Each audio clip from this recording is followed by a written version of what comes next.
Morning, everybody. This is Estari4life coming live and direct from my kitchen with one of my babies. I'm doing this video in response to Estari4life's video, and our video is called "My Stumbling Towards Enlightenment." Thank you, honey. There you go. Thank you. Thank you so much. Goodbye. Thank you. You always want to be on camera. You're such a camera whore. So anyway, y'all have to excuse me. I'm apologizing ahead of time. I don't have that much time to make videos. I have 6 children. For my new subscribers, I have a lot of children. So I make my videos when I can, and my children interrupt my videos, and I humbly apologize. But it is what it is. Number 1. Number 2, thanks to all my new subscribers that really came to my page from my sister Estari. That is my spiritual sister, my kindred spirit. I love her. So, we actually have been talking about making these videos a while ago, months. We need to make the videos. Just to,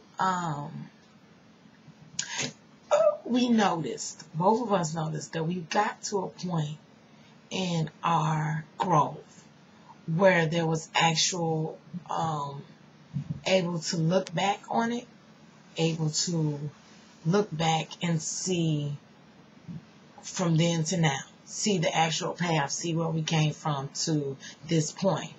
And it was a phenomenal thing. Not only is it phenomenal, but, you know, as I'm working on balancing my chakras, I was at a point 3 years ago that in the process of 3 years, I really felt my heart chakra begin to open, and now I feel my throat chakra opening, and I started being able to verbalize things that I cannot explain before recent times. It was just, it was like, almost like somebody was unloosening my vocal cords, and then I would be able to speak. So, just sharing where I came from in my journey. For those of you who have watched a lot of my spiritual videos from years and years and years, y'all know I've been doing this for years now. For those of you who watch my videos for years and years and years, I did my videos of Diary of a Lesbian Church Girl. That was my first spiritual series, and that was about 2.5 years ago. When I was really knowing that something was not right with myself, and I was talking about my experiences in the church and growing up, liking girls. That was one aspect of it, but that wasn't even the biggest aspect. A lot of people tell me, "Oh, you ain't no Christian because you want to be gay." That really was an afterthought. That after I already knew what I knew, that was like, and yeah, you know. But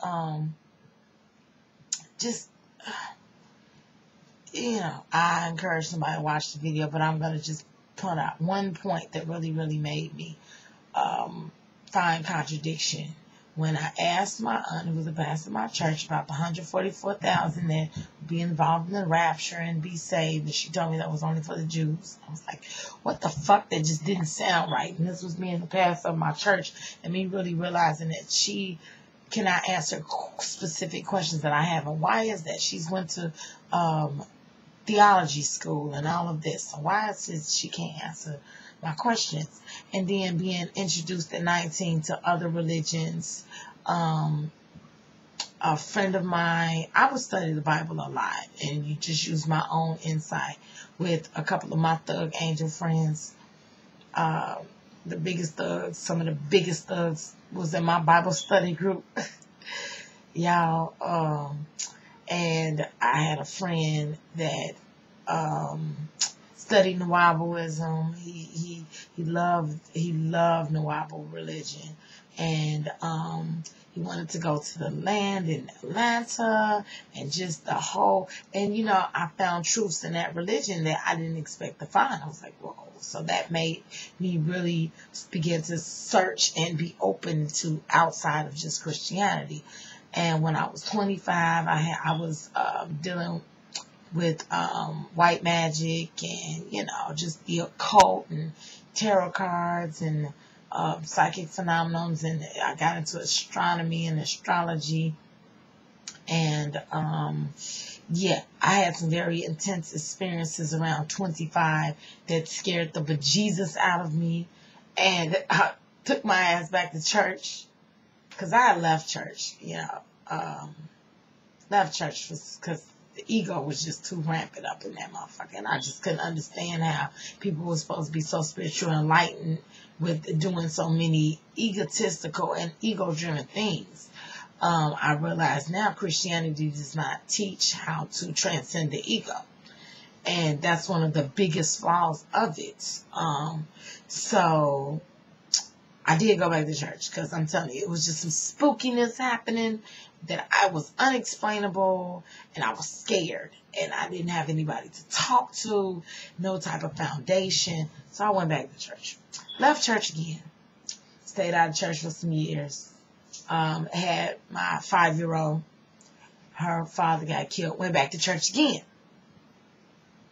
Was hell-bent intent on devouring and knowing everything I could possibly know about Christianity, Jesus, God, the Bible. Did some intense studying for like a period of 2 years. All I did was study the Bible, study references, study this book, study that book, pray, meditate, you know, everything. And began to feel myself getting pulled away. I was getting pulled away because I couldn't ignore, by the way, for people who don't know my story, I ended up becoming a minister and preaching in the pulpit. And the contradictions began to jump out of the page at me. And even the contradictions in the Christian doctrine and dogma and the rules of the church, they were jumping out at me. I mean, jumping on me, y'all. Jumping on me, dancing around. And I couldn't ignore them. And I tried to. I did it for like 3 years. And I couldn't ignore them. And then a couple of things happened. I talked to a prophetess, and the information she told me was completely loyal to the pastor. My church was her best friend, and it wasn't coming from spirit at all, and I could just tell. And I was like, people just really have their own agendas, and I just really always knew that my plan was bigger. But I was scared to leave. And my stepfather, who is an assistant pastor, he told me, but I don't think he was serious when he told me. He said, if you're not happy, leave. And I was like, yeah. And, you know, I think to this day he regrets telling me that. I don't think he really thought I was going to leave. But okay. So I started recognizing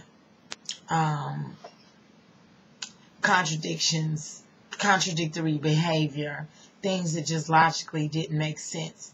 People were telling me, God's ways are not our ways. You're not going to understand God. And that just didn't make no sense to me. Because I'm like, if I'm made in his image, why not be able to understand him?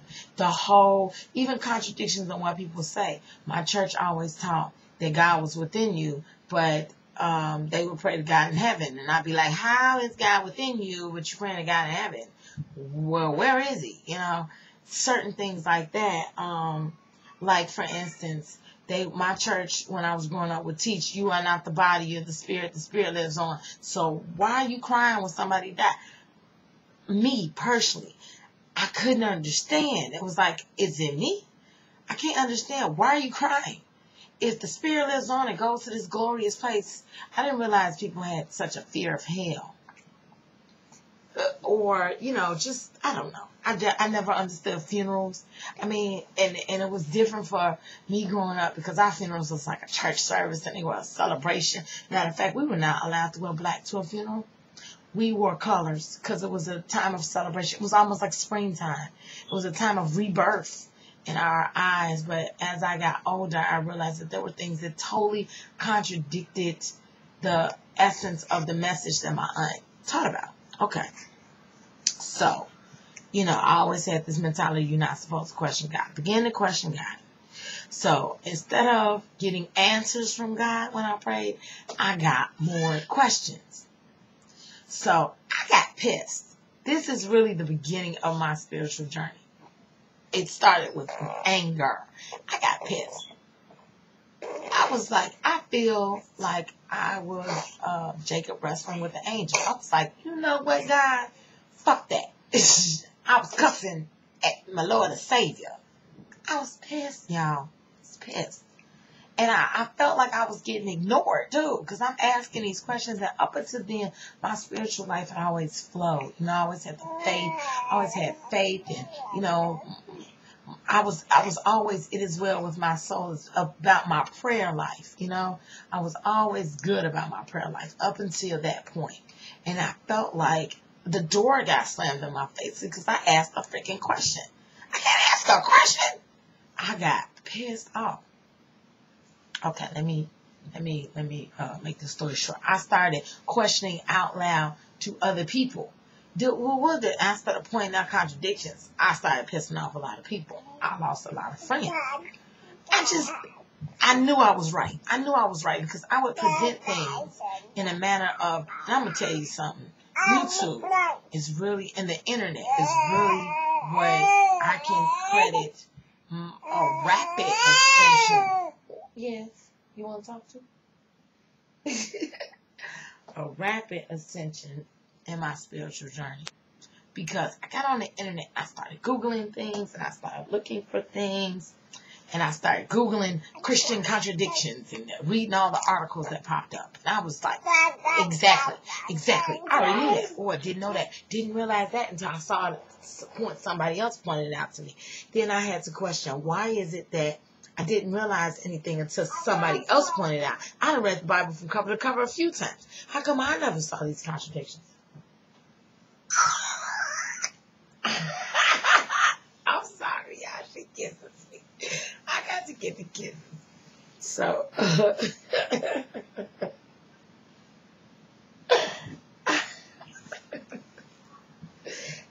look, you see how my wife, she ready to kiss. She ready to kiss. Girl, you interrupted my video. Look, say hi. Say hi. So, somebody told me, they said, I know it makes sense. Everything you're saying makes sense, but I still choose to believe. And I was like, fuck that. That's not good enough for me. And then they were like, well, what if you're wrong? You're going to go to hell. And I was like, what if I'm right and you're going to go to hell? And I realized that fear of hell keeps people from, fear of hell and the keeps people from seeing the truth. And I was just getting so many answers to the questions and knowing, and so many validations of knowing I wasn't crazy, that, I got to a point where... Oh, okay, very good. It is. Go put in dirty clothes. I knew that shirt was missing. I got pissed. I was like, you know what? Fuck this. If I'm going to go to hell, I'm going to just go to hell. And this is around the time that my wife and I got back together. So I was dealing with that on top of it. I prayed a lot about that. About, Lord, I love this woman. And is this wrong? And, and fear of hell. How can this be sending me to hell? And this is like the best relationship, the best love, the most purest love that I've ever witnessed in my life, but it's hellbound. It just didn't make no sense. So I was like, fuck it. If I'm going to hell, and I'm telling y'all that at that moment, I was free. I was free. I went through my whole little spiritual seeking, but I was free because I was like, if I'm going to hell, I'm just going.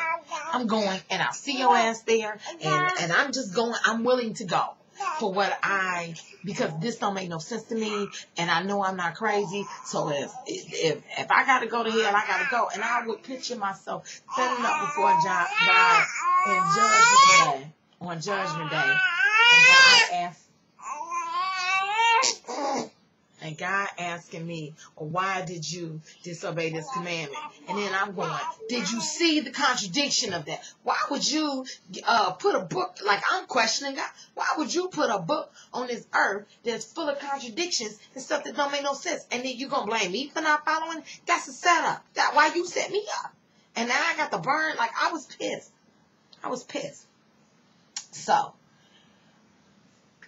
after I got through being pissed off, you know, I began seeking answers in there. I stopped playing for a long time because I was like, what? How you crawling on the floor? I hate when you do that, Poppy. If you want something, come tell me what you want. Stop crawling around on the ground. What do you want? What do you want? Then come get something to eat. What are you crawling for? But if you walk past, you just walk past, Poppy. Stop crawling on the ground. You still interrupting my video. You know that, right?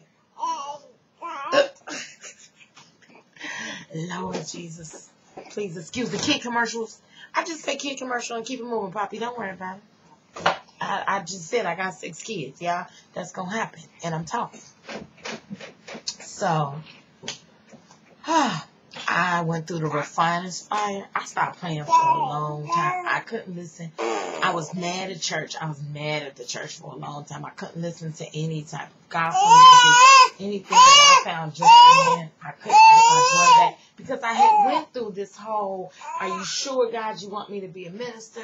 I don't want to talk to these people. They don't listen. I'm going to tell them the truth, and they're going to do what they want to do anyway. People are stupid. People are blind. People are ignorant. What's the point of helping them? Thing. And then it wasn't like I told you so thing, but it was like, okay, well, I need to know for me because I always felt like that pulpit wasn't enough anyway. So the more I wanted to know, the more things started coming to me. And I'm going to tell you one of the most significant things that happened to me in the beginning of my spiritual journey. Wanted came out. I know this is crazy.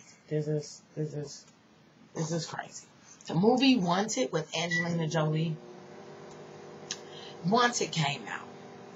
And I have always had the ability to dissect movies and TVs and books or whatever and see the truth in them. The truth glares at me. And there was truth in this movie. And it overwhelmed me when she would whoop his ass.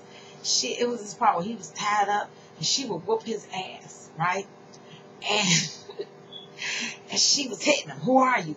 Who are you? Why are you here? Why are you here? Why are you here? She was beating on him, and that's how I felt in life. I felt like I was getting my ass whooped by life then. You know, spiritually. I was getting hit. Why are you here? Why do you want to know? Why do you want to know? Why do you want to know? And then he finally was like, I don't know who I am. And y'all, I had this most, bam, it hit me like a ton of bricks. That was what was wrong with me. I don't know who I am. And I just started crying, and just tears just washed away the doubt and the fear. Oh my God. And I just started crying watching this movie because I realized I wanted to know who I really was. No matter how much Christianity taught me, I didn't know who I was. Why was I here? What was I doing here? What was my purpose? It couldn't answer none of those questions. And then I knew that this was where I needed to be. I needed to go on this journey. I needed to begin to seek the truth. And I became a truth seeker. And I found the truth. I found my truth. And at the end of every truth is a paradox. So funny. I came to that conclusion at the end of it. At the end of every truth is a paradox. And when I found the truth, I realized there is no truth. The truth is different for everyone. And, you know, there are many truths. It's like not one truth, but it's one truth for me. It's crazy. I know. The end is a contradiction in itself. Thank you, baby. So, found all my contradictions were validated, the ones I had originally, but then I found a whole new set of contradictions. It was a whole new set. I'm sorry. I was just like, oh, wow. But in the process, you know, I went through the dark night of the soul. I went through spiritual chaos. Oh, my God, I contemplated going back to church. It's hard to not have a set standard of doctrine to follow when you're so used to set standard of doctrine. I felt like I was wandering around with no type of nothing tangible to hold on to. Everything was spirit. Everything was, I couldn't see it, but I knew it was there. It was so hard to grasp. Why did you do that? Poppy, could you do it again, please? It was so hard to grasp.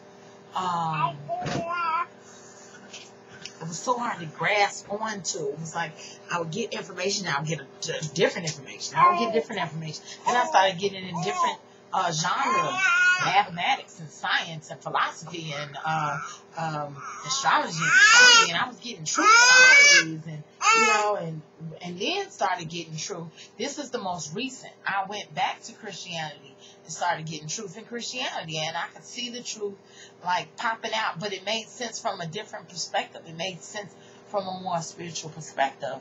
And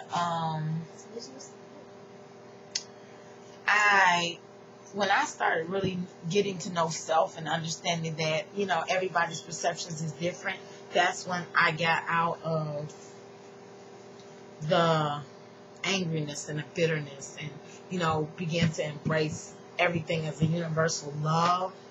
And I'm kind of right there now where I'm beginning to embrace everything as seeing the oneness in everything and where I am, as well as I'm no longer bitter. I no longer have any malice in my heart. And I still go through, like, I'm going to just do a whole video about ascension symptoms, because I go through these symptoms in itself. That's a whole nother thing. But yeah, that is the beginning of my journey, and I hope it helps somebody along the way, because I thought about turning back. I thought about going back to church. And don't get me wrong, I do plan on visiting my mother's church in the near future, just to see how I feel inside of it, you know, just to see if my heart is able to embrace people that I know are spiritually ignorant and people that I know are spiritually aware but egotistically driven. And, you know, just to see if I can accept them as one with me. So that's my little test. And my baby is whining. So let me go. All right, y'all. Thanks for watching. Peace, love, and harmony. And feel free to make a video response. Keep the party going. Peace.